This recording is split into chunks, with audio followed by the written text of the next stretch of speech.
নমস্কার। সিটিটি পরীক্ষার জন্য তৈরি হচ্ছেন? তাহলে একদম ঠিক জায়গায় এসেছেন।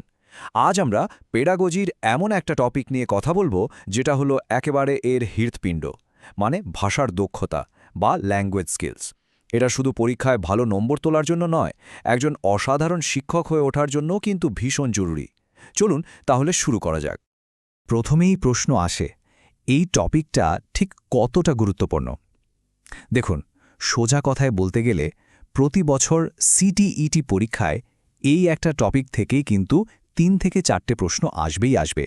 মানে আজকের এই আলোচনাটা মন দিয়ে শুনলে কয়েকটা নম্বর কিন্তু আপনার পকেটে চলে আসতে পারে। আমাদের সোর্সগুলোতে একটা দারুণ কথা বলা হয়েছে যে এই ল্যাঙ্গুয়েজ স্কিলস হলো পেডাগজের মেরুদণ্ড। আর কথাটা কিন্তু একটুও বাড়িয়ে বলা নয়।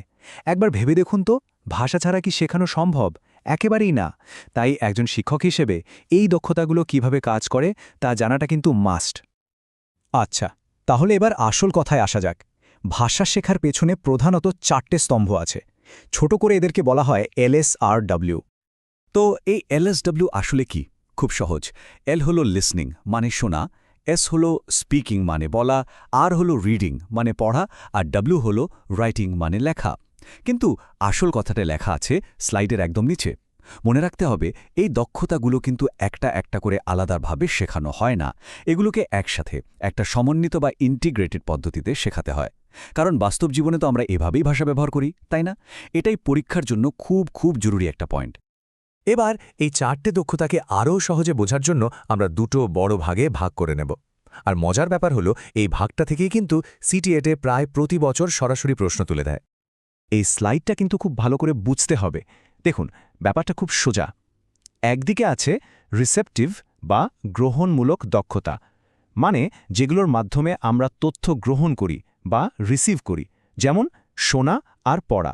আর অন্যদিকে আছে প্রোডাক্টিভ বা প্রকাশমূলক দক্ষতা, মানে যেগুলোর মাধ্যমে আমরা ভাষা তৈরি করি বা প্রডিউস করি, যেমন কথা বলা আর লেখা। এই প্রোডাক্টিভ স্কিলকে কিন্তু আবার রিএনফোর্সমেন্ট স্কিলও বলা হয়। এই নামটাও মনে রাখবেন, পরীক্ষায় কিন্তু ঘুরিয়ে প্রশ্ন আসতে পারে। তো চলুন প্রথমে ডুব দেওয়া যাক প্রথম দুটো দক্ষতায়, শোনা এবং বলা, অর্থাৎ ভাষার মৌখিক যে ভিত্তি সেই জগতে। দেখুন, শোনা মানে কিন্তু শুধু কানে আওয়াজ আসা নয়, তার মানে বোঝাটাও আসল। শোনার দুটো পদ্ধতি আছে। একটা হলো বটম আপ, মানে আমরা প্রথমে ধ্বনি শুনি, তারপর শব্দ, তারপর বাক্য, আর তারপর পুরোটার মানে বুঝি। ঠিক যেন ছোট ছোট ইট গেঁথে একটা দেয়াল তৈরি করা। আর দ্বিতীয়টা হলো টপ ডাউন। এখানে আমরা আগে মূল বিষয়টা বা আইডিয়াটা আন্দাজ করে নিই, তারপর বিস্তারিত শুনি। ধরুন, খবরের হেডলাইনটা শুনেই তো আমরা বুঝে যাই ভেতরের কথাটা কি হতে পারে। এটাই হলো টপ ডাউন অ্যাপ্রোচ। এবার আসি বলার দক্ষতায়। এখানে দুটো জিনিস খুব জরুরি। এক, ফ্লুয়েন্সি বা সাবলীলতা, মানে গড়গড় করে না আটকে কথা বলা। আর দুই, অ্যাকিউরেসি বা নির্ভুলতা, মানে সঠিক গ্রামার আর উচ্চারণ। এখন কথা হলো, ক্লাসে এটা কীভাবে শেখানো যায়? তার জন্য সেরা ৩টে উপায় হল রোল প্লে, ডিবেট আর স্টোরি টেলিং। একজন টিচার হিসেবে এই অ্যাক্টিভিটিগুলো ক্লাসে যত বেশি করাবেন, দেখবেন ছাত্রছাত্রীদের বলার ভয়টা তত তাড়াতাড়ি কেটে যাচ্ছে। এবার যে টপিকটা আসছে সেটাতে আমি বলবো ডাবল ট্রিপল স্টার দিয়ে রাখুন, কারণ এটা সিটেট পরীক্ষার জন্য ভীষণ ভীষণ জরুরি পঠন দক্ষতা বা রিডিং স্কিল। পড়া মানে শুধু অক্ষর চেনা নয়, এর অনেকগুলো ধরন আছে। দেখুন, লাউড রিডিং বা সরব পাঠ, এটা ছোটদের উচ্চারণ ঠিক করার জন্য খুব দরকার। সাইলেন্ট রিডিং বা নীরব পাঠে আমরা অনেক তাড়াতাড়ি পড়তে পারি আর মনোযোগও বাড়ে। ইন্টেন্সিভ রিডিং মানে হলো খুব খুঁটিয়ে পড়া, গভীরে গিয়ে বোঝা, যেমন আমরা টেক্সট বুক পড়ি। আর এক্সটেন্সিভ রিডিং হলো আনন্দের জন্য পড়া, যেমন গল্পের বই বা ম্যাগাজিন। প্রত্যেকটার উদ্দেশ্য কিন্তু একদম আলাদা। এবার পড়ার দুটো বিশেষ টেকনিক, যা সিটিইটি পরীক্ষার একটা হট ফেভারিট প্রশ্ন: স্কিমিং আর স্ক্যানিং। স্কিমিং হলো কোনো লেখার মূল ভাবটা বা জিস্ট বোঝার জন্য ওপর ওপর চোখ বোলানো, যেমন আমরা খবরের কাগজের হেডলাইনগুলো পড়ি।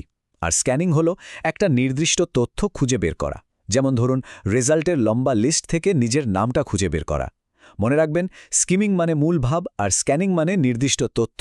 এই পার্থক্যটাই আসল। আচ্ছা, এবার আমরা আসছি আমাদের শেষ ধাপে। আর সত্যি বলতে এটাই ৪টে স্কেলের মধ্যে সবচেয়ে জটিল বা কমপ্লেক্স। সেটা হলো লেখা বা রাইটিং।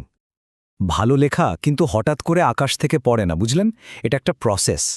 আধুনিক পেডাগজি বলে লেখা শেখানোর জন্য এই প্রসেসটা ফলো করা উচিত। প্রথমে ব্রেনস্টর্মিং, মানে কি লিখব তা নিয়ে ভাবা।